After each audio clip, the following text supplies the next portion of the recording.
Ja, en als u de reportage nog een keer wil zien, dan kan dat natuurlijk op www.tvl.nl. Bij mij is aangeschoven Anja Niewira, de directeur van de VVV Zuid-Limburg en sinds kort ook de eerste president van IDEM. Van harte welkom. Ja, dankjewel. Gaan we zo meteen over praten. Eerst even 3 keuzes. U mag ja of nee zeggen. Ja. Toerisme is in onze provincie een van de belangrijkste aanjagers van de economie. Ja.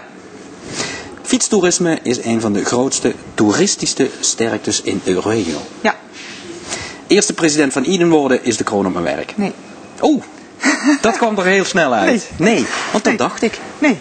Maar laten we eens beginnen met IDEM. Ja. Het is de grootste internationale vereniging voor toeristische bestemmingen ter wereld. Ja, klopt. Wat doen ze precies?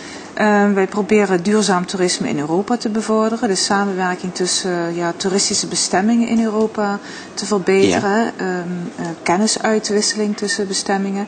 En we proberen de wat minder bekende gebieden in Europa onder het daglicht te brengen. Zodat mensen niet gelijk denken aan Spaanse costa's, de geëikte dingen. Ja. Maar dat ze ook door het laten zien van die onontdekte schatten van Europa, dat we meer vat krijgen op Amerikanen, Chinezen, Japanners. In concurrentie met andere grote... Dus jullie verkopen je als Europa buiten Europa, ja, zo moet ik het zien. Het is niet zo dat maar jullie... ook met elkaar. Dus we proberen ook elkaar de bal toe te spelen door naar elkaar door te verwijzen. Maar het gaat met name om te laten zien dat Europa meer is dan de Parijzen, de Barcelona's. Dus de wat onontgonnene en de bijzondere gebieden. Maar het is ook vooral ook bedoeld om van elkaar te leren van hoe bouw je sustainable tourism, heet het dan bij ons op. Hoe bouw je dat op? Het duurzame toerisme. Ja, en je ziet nu wel veel dat het gaat tussen de wat grotere toeristische landen en de kleinere, de nieuwkomers. Ja. Wat zijn nieuwkomers? Dat zijn met name Estland, Letland, Litouwen, Polen, Bulgarije, Roemenië. Je ziet dat zij veel meer eager zijn om dingen te leren van landen zoals Spanje, Italië, wij. Nederland is een grote toeristische destinatie. Dat zie je dus wel. Maar het is niet zo, want ik kan me zo voorstellen dat, jullie als Zuid-Limburg willen natuurlijk graag dat iedereen naar Zuid-Limburg komt en niet waar dan ook naartoe gaat. Klopt.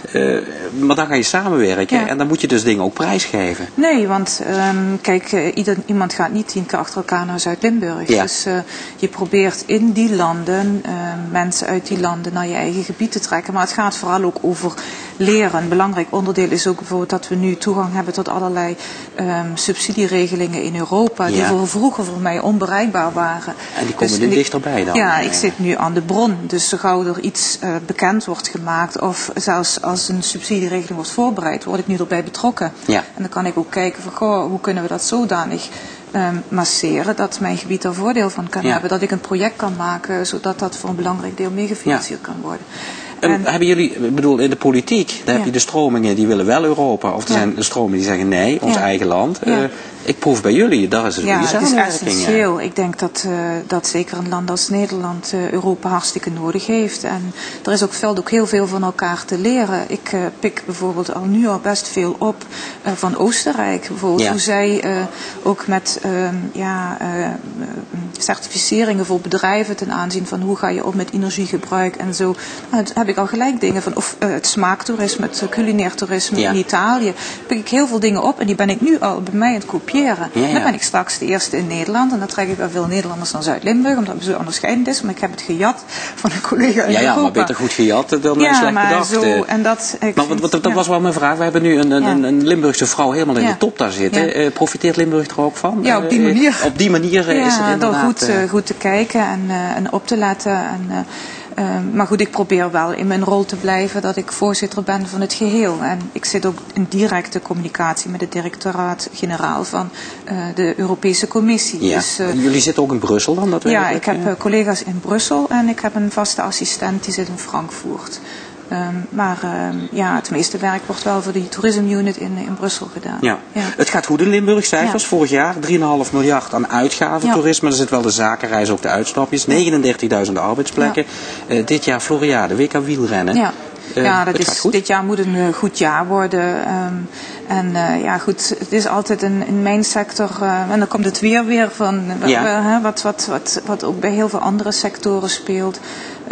Ja, je bent toch ook afhankelijk in Nederland wat het weer gaat doen. Dus een seizoen wordt heel sterk gemaakt, ook door goede weersomstandigheden. Maar ook het promoten, toch? Ja, promoten is heel essentieel. Nee, je moet altijd vooraan staan en die evenementen, die plaatsen ons, en dat heet in het vak, in de UVOOCT zetten, maar die plaatsen ons precies, in de eerste 3, als je ergens aan denkt, moet je gelijk aan Zuid-Limburg denken. Limburg heeft daar gewoon een enorm voordeel, Floriade, en dat helpt ons vooral die 2 evenementen, maar ook bijvoorbeeld Crashed Ice en nog een aantal die we hebben, Pinkpop, wat binnenkort is, om die internationale markt op te komen. Het grote dilemma van Zuid-Limburg, van Limburg als geheel, is dat wij voor 90% afhankelijk zijn van de Nederlandse markt. Nederlanders die in Nederland op vakantie gaan.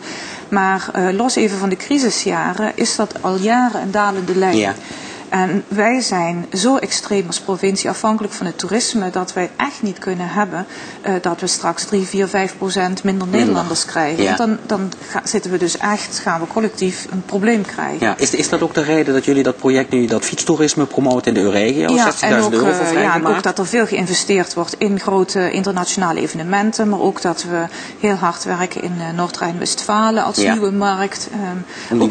Mijn werk voor ieder is daar ook uit te verklaren. Want ik heb dan ook zoiets, dat zijn voor mij ook weer toegangen naar internationale journalisten. Ja. Want daar zit ik gewoon naast nu. En die kan ik dan ook interesseren voor Zuid-Limburg. En dan krijgen we overal in de wereld publiciteit. Ja. En dat helpt ook allemaal. Maar ja goed, die evenementen zijn natuurlijk mega belangrijk. Als je alleen al kijkt naar zo'n WK wielrennen. Hoeveel publiciteit je krijgt. Genereert. Internationaal. Ja, absoluut. Dat kun je nooit betalen. Dat is op een onschatbare waarde. Ja. En ook die beelden. Dus, ja. Tot slot toch nog even helemaal terugkomen naar het begin. Want ik dacht echt, dit is het kroon op het werk. Nee, is het niet? Nee. Wat ligt uw uitdaging nog? Hoe lang zit u al in het vak 19 hier? jaar. 19 jaar? Ja, nee, maar de uitdaging ligt voor mij in grote en kleine dingen. Ook in vernieuwingen binnen VVV Zuid-Limburg doorvoeren. Ja. Ik vind het prachtig op dit moment ontwikkeling in Parkstad. Ja. Met plannen voor Nature Wonderworld. Een aantal bedrijven wat hier bezig is. Plannen die ze hebben. Bijvoorbeeld het Centrumplan Valkenburg vind ik heel boeiend. Om te kijken hoe dat uitwerkt. Ik ben heel erg verbonden met deze regio. Ja.